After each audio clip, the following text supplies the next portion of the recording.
ഇത് pulmonary function test അല്ലെങ്കിൽ PFT എന്ന് പറയുന്ന ശ്വാസകോശ സംബന്ധമായ അസുഖങ്ങളുള്ള പേഷ്യൻസിനെ എടുക്കുന്ന ഒരു ഇൻവെസ്റ്റിഗേഷനെ കുറിച്ചിട്ടുള്ള ഒരു അവയർനെസ് വീഡിയോ ആണ്. അപ്പോൾ മിക്ക പേഷ്യൻസും കേട്ടിട്ടുണ്ടായിരിക്കും PFT എടുക്കാനുള്ളത്. അപ്പോൾ നമ്മൾ പൾമണറി ഫങ്ഷൻ ടെസ്റ്റ് ചെയ്യുന്നത് എപ്പോഴാണെന്ന് വെച്ച് കഴിഞ്ഞാൽ നമുക്കൊരു ഡയഗ്നോസിസ്, അതായത് നമ്മൾ ഇപ്പോൾ ഒരു പേഷ്യൻറ്റിന് COPD, ബ്രോങ്കിയൽ ആസ്മ, ബ്രോങ്കിയക്ടാസിസ് അല്ലെങ്കിൽ ഇൻഡസ്ട്രീഷ്യൽ ലങ് ഡിസീസ്, അതായത് പൾമണറി ഫൈബ്രോസിസ്, അപ്പോൾ ഇങ്ങനെയൊക്കെ ഉള്ള ഏത് അസുഖമാണെങ്കിലും നമ്മൾ പൾമണറി ഫങ്ഷൻ ടെസ്റ്റ് ചെയ്ത് നോക്കും. ഈ പൾമണറി ഫങ്ഷൻ ടെസ്റ്റ് ചെയ്യുന്നത് എന്തിനാണെന്ന് വെച്ച് കഴിഞ്ഞാൽ അതിലൂടെയാണ് നമുക്ക് ലങ് കപ്പാസിറ്റി, ലങ് വോളിയം, അപ്പോൾ അത് എത്രമാത്രം പേഷ്യൻറ്റിനുള്ള ശ്വാസകോശ സംബന്ധമായ രോഗം ഇത് ലങ് കപ്പാസിറ്റിയെയും ലങ് വോളിയത്തിനെയും എത്രമാത്രം അതിൻ്റെ വാല്യൂസിനെ അഫക്റ്റ് ചെയ്തിട്ടുണ്ടെന്ന് അറിയാൻ വേണ്ടിയിട്ടാണ് നമ്മൾ പൾമണറി ഫങ്ഷൻ ടെസ്റ്റ് ചെയ്യുന്നത്. നമുക്കതിനകത്തൊരു ഗ്രാഫ് കിട്ടും. അത് നോർമൽ ഗ്രാഫുമായിട്ട് അതിൻ്റെ ഷേപ്പ് നമ്മൾ കമ്പയർ ചെയ്യും. പേഷ്യൻ്റ് എത്രമാത്രം കപ്പാസിറ്റിയിൽ അത് ചെയ്യാൻ പറ്റിയിട്ടുണ്ടെന്ന് നോക്കും. അപ്പോൾ നമ്മൾ പൾമണറി ഫങ്ഷൻ ടെസ്റ്റ് ചെയ്യുന്ന സമയത്ത് ആദ്യം നമ്മൾ ഒരു പ്രാവശ്യം PFT എടുപ്പിക്കും. അതിനുശേഷം പേഷ്യൻറ്റിന് നമ്മളൊരു നെബുലൈസേഷൻ കൊടുക്കും. ബ്രോങ്കോ ഡയലേറ്റർ എന്ന് പറയുന്ന മെഡിസിൻ വെച്ചിട്ട് നമ്മളൊരു അതായത് നെബുലൈസേഷൻ കൊടുത്തിട്ട് നമ്മളൊരു 15 മിനിറ്റ്സ് പേഷ്യൻറ്റിനെ വെയിറ്റ് ചെയ്യിപ്പിച്ചിട്ട് ഒരു പ്രാവശ്യം കൂടെ PFT എടുക്കും. അപ്പോൾ ആദ്യം ചെയ്ത പൾമണറി ഫങ്ഷൻ ടെസ്റ്റിനുള്ള ഗ്രാഫിൽ നിന്ന് എത്രമാത്രം ഇമ്പ്രൂവ്മെൻറ്റ് ചെയ്തിട്ടുണ്ട്, രണ്ടാമത് നമ്മൾ ബ്രോങ്കോ ഡയലേറ്റർ, അതായത് നെബുലൈസേഷൻ ചെയ്തതിന് ശേഷം മെഡിസിൻ കൊടുത്തതിന് ശേഷം എത്ര ഇമ്പ്രൂവ് ചെയ്തിട്ടുണ്ടെന്ന് നോക്കാനാണ് നമ്മൾ രണ്ടാമത് PFT ചെയ്യുന്നത്. അപ്പോൾ ഈ ആദ്യം ചെയ്തതിൽ നിന്ന് ചില ഡിസീസസിന് രണ്ടാമത് ചെയ്യുന്ന സമയത്ത് ഇമ്പ്രൂവ്മെൻറ്റ് കാണത്തില്ല.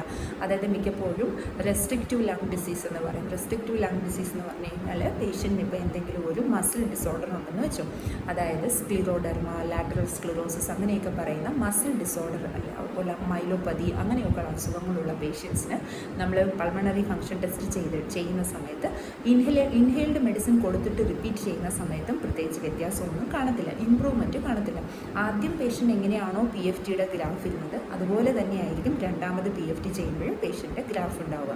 അത് പക്ഷേ അതേസമയം നമ്മൾ ബ്രോങ്കിയൽ ആസ്മ, COPD അങ്ങനെയൊക്കെയുള്ള അസുഖങ്ങൾക്ക് ചെയ്യുന്ന സമയത്ത്, എസ്പെഷ്യലി ബ്രോങ്കിയൽ ആസ്മയിൽ നമ്മൾ PFT ചെയ്യുന്ന സമയത്ത് ആദ്യം നമ്മളൊരു PFT എടുത്തിട്ട് ബ്രോങ്കോ ഡയലേറ്റർ, അതായത് നെബുലൈസേഷൻ കൊടുത്തതിന് ശേഷം എടുക്കുന്ന PFTക്ക് നല്ല രീതിയിലുള്ള ഇമ്പ്രൂവ്മെൻറ്റ്, അതിനെ നമ്മൾ റിവേഴ്സിബിലിറ്റി എന്ന് പറയും.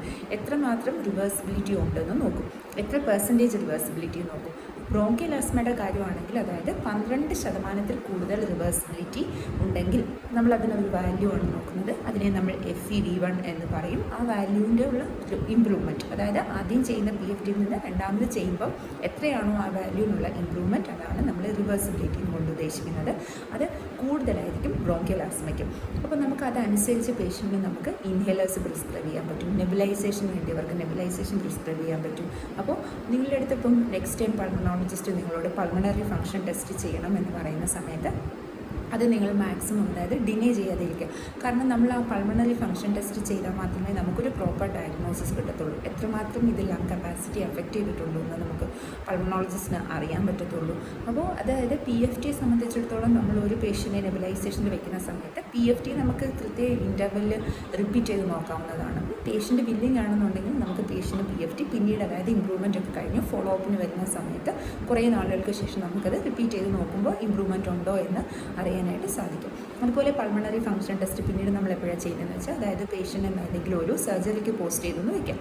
അതായത് എന്തെങ്കിലും ഒരു അബ്ഡോമിനൽ സർജറി അല്ലെങ്കിൽ ഹാർട്ടിൻ്റെ സർജറി, ഏതെങ്കിലും ഒരു സർജറിക്ക് പോസ്റ്റ് ചെയ്ത പേഷ്യൻറ്റിന് നമ്മൾ അനസ്തേഷ്യയുടെ ഫിറ്റ്നസ്സിനൊക്കെ കൊടുക്കാൻ, അതായത് പേഷ്യൻ്റ് എന്തെങ്കിലും ഒരു സർജറിക്ക് പോസ്റ്റ് ചെയ്തിരിക്കുകയാണെങ്കിൽ നമ്മൾ പൾമണറി ഫങ്ഷൻ ടെസ്റ്റ് ചെയ്തിട്ടാണ് പേഷ്യൻറ്റിന് ഫിറ്റ്നസ് കൊടുക്കുന്നത്. അതായത് സർജറിക്ക് മുമ്പ്, അതായത് അനസ്തേഷ്യ കൊടുക്കേണ്ട പേഷ്യൻ്റ്, ജനറൽ അനസ്തേഷ്യ കൊടുക്കേണ്ട പേഷ്യൻസ് ആണെങ്കിൽ നമ്മൾ പൾമണറി ഫങ്ഷൻ, അതായത് പൾമണോളജിയിൽ നിന്ന് ഫിറ്റ്നസ് കിട്ടാൻ വേണ്ടിയിട്ട് നമ്മൾ പൾമണറി ഫങ്ഷൻ ടെസ്റ്റ് ചെയ്ത് നോക്കും പേഷ്യൻറ്റിന്. അപ്പോൾ അതനുസരിച്ചായിരിക്കും, അതായത് അവർ അനസ്തേഷ്യ കൊടുക്കാനായിട്ട് ഫിറ്റാണോ പേഷ്യൻറ്റ്, അനസ്തേഷ്യ കൊടുത്തു കഴിഞ്ഞാൽ എന്തെങ്കിലും കോംപ്ലിക്കേഷൻസ് ഉണ്ടാകാൻ ചാൻസസ് ഉണ്ടോ, അനസ്തേഷ്യ കൊടുത്തു കഴിഞ്ഞിട്ട് പേഷ്യൻറ്റ്, അതായത് വെൻറ്റിലേറ്ററിൽ നമ്മൾ ചില അനസ്തേഷ്യ കൊടുത്തതിന് ശേഷം പേഷ്യൻറ്റ് നമ്മൾ വെൻറ്റിലേറ്ററിൽ വെക്കേണ്ട ആവശ്യമുണ്ട്. അപ്പോൾ വെൻറ്റിലേറ്ററിൽ വെക്കുന്ന സമയത്ത് പേഷ്യൻ്റെ ലങ് കപ്പാസിറ്റി, ലങ് വോളിയം എത്രയുണ്ടെന്ന് അതിന് മുന്നേ, സർജറിക്ക് മുന്നേ പേഷ്യൻ്റെ ലങ് ഫിറ്റ്നസ് അറിയാൻ വേണ്ടിയിട്ട് നമ്മൾ PFT ചെയ്യും.